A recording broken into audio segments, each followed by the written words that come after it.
hello to all my friends out there. And this is 1/2 batch Betty Crocker oatmeal cookies. And in the oatmeal cookies, I put some dried apples that I made the other night. Just scroll down if you want to know how I made them. Some coconut, some sunflower seeds, some raisins. If you hate raisins, chocolate chips are good. And one of the followers mentioned she makes her own cookies and bakes all of her own food from scratch, and I thought that is a good idea. Okay, but let me taste this.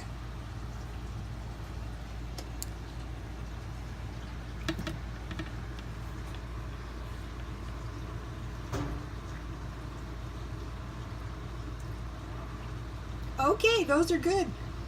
The idea is to get used to making a little of your own food at home. That way it doesn't have so many chemicals. Here is the I'll give you these.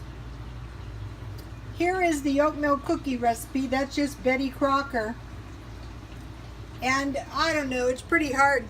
Now what I did is I had a little brown sugar, so I used all brown sugar. And then I used all shortening, you know, in place of margarine and shortening. And then I had everything in the stockpile. Usually when I would make these, I would make these with walnuts and raisins. But I wanted to start trying to dry my own fruit. And so now that I have successfully done it once, you know, I'm pretty sure I can dry all kinds of things in the oven. Okay, so I dehydrated in my oven 5 apples. I just made a small batch because I thought, how do I know? Maybe they're going to taste horrible. But when they looked like they were about done, I said, okay, I'm taking them out. And I will just keep them in the freezer because I was planning on eating them right away. And one of the followers said, well, why do you even bother dehydrating them if you're going to freeze them? Well, I'm not an expert at dehydration yet. But just like the jewelry, just like the stockpile, you learn it by doing it. Okay, I bought the oatmeal at Dollar Tree, and I find this to be good. I bought a bag of apples at 99 cents only, and I had all kinds of apple stuff. And then I dried 5 apples and I made applesauce. And I wanted to mention this. Okay, all my, I have some yeast in there. One thing I want to buy for my stockpile is flour and yeast, you know, in case I want to make some bread. Okay, so here is my coconut, my sunflower seeds, and my raisins. And I keep them in the freezer. I keep everything in the freezer. Okay, these are good. So why bother dehydrating apples? Well, one thing, it's cheaper.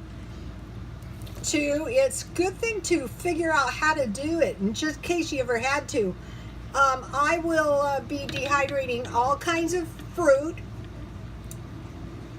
And I will be making some yogurt and granola and, you know, homemade stuff.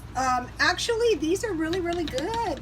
If you get a good chocolate chip cookie recipe, I mean oatmeal recipe, anything is good in these.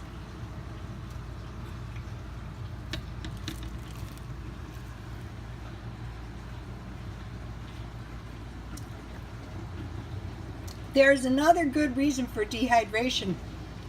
What if you couldn't get any fresh fruit for some reason? You know, everyone who's probably ever fallen into some kind of disaster probably thought it would never happen to them. But these cookies, I know I need cookies for my teas, because cookies and teas are good. So okay, I know if I make about 1 or 2 batches of cookies, it's going to be much better cookies than if I just buy them at the 99 cent store. But they do have really good cookies. So, okay, I think this was pretty successful. I'm surprised, actually.